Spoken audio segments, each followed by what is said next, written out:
So let's talk about what homes really cost in and around Garden Hills and why. I'm breaking it down section by section, so whether you're buying, selling, or just curious, you'll come away with a solid picture of what's typical for each pocket of the neighborhood. Hi, I'm Abby Shepard, long-term resident and local realtor here in Garden Hills. I've had the pleasure of living and working, raising a family in the neighborhood since 2008. The purpose of this series is to let you know a little bit about the Garden Hills lifestyle.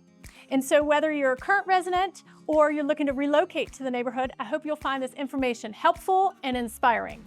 And of course, if you're looking to buy a home or sell a home or just looking to get connected in the neighborhood, I could be a good resource. Abby Shepard, 404-275-5561. Let's go. So North 40 AIS Corridor. We'll start on the northern section, often called the North 40. This area is walkable to Atlanta International School, Bagley Park, and the shops and restaurants along Far Road. It has a distinctly urban vibe with lots of pedestrian activity and tighter lot sizes. Originally, this part of Garden Hills was filled with smaller homes, 2-bedroom, 1-bath bungalows that were once incredibly affordable. You'll still find a few, but most have been torn down and replaced by larger custom homes.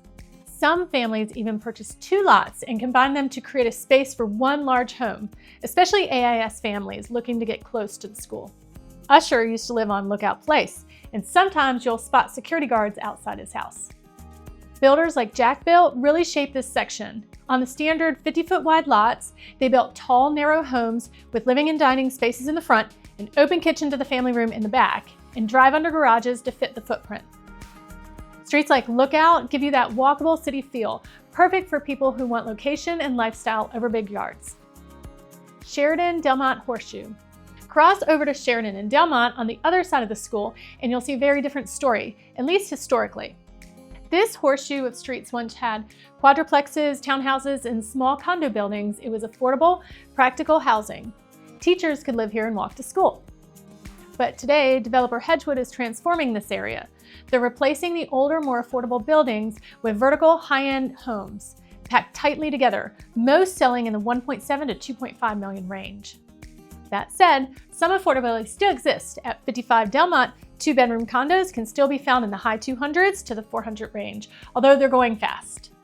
You'll also see the Alhambra, a historic building with charm and character that you don't find anymore. Interior Garden Hills, Pine Tree Drive.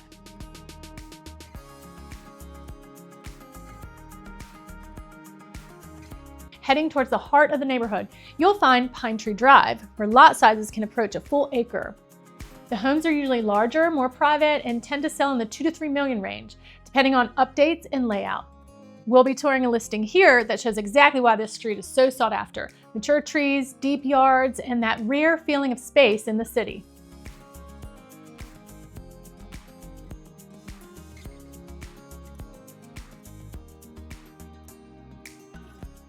Rumson and Bolling Road Loop. Then there's the beloved Rumson and Bolling Loop, arguably one of the most desirable spots in Garden Hills. These homes command a premium because they're steps from Garden Hills AIS, Atlanta International School, and Christ the King, and the Garden Hills Pool. The walkability, community feel, and charming sidewalks are a huge draw. This is where Halloween gets wild.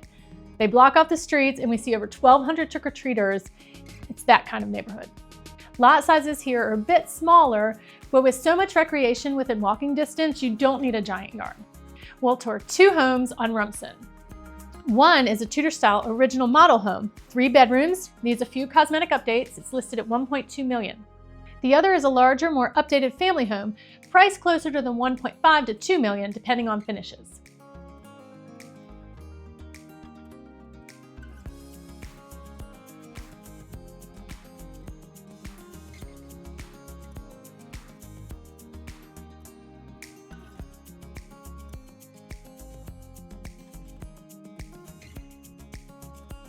South 40 Sharondale Brentwood. The South 40 is a hidden gem for buyers looking for value. These homes, often built in the 1950s by engineers, are solid ranches on larger lots. There's a lot of green space behind these homes, perfect for kids who just want to get lost in the woods. You can still find a 4-bedroom home under $1 million, but just barely. Some homes have been expanded or rebuilt, now selling between $1 to $2 million, especially for those larger footprints. It's quieter down here, away from Peachtree, though you might hear light hum from the train that runs behind Sharondale. I used to live by it. It doesn't blow the whistle, and honestly, with all the green space, you're more likely to hear owls, hawks, or even a fox. Yes, what does a fox say? Then you've got Peachtree Heights East. Typically not part of Garden Hills, but a close ally. And actually, the east side of Acorn is within Garden Hills proper. These homes back up to Alexander Park, a wooded pocket park with a peaceful trail, perfect for bird watching. Homes that back up to the park tend to sell for under $1.5 million, mainly due to the smaller lots and narrower streets. Today, we'll tour one beautifully renovated by local contractor Stuart Grubb.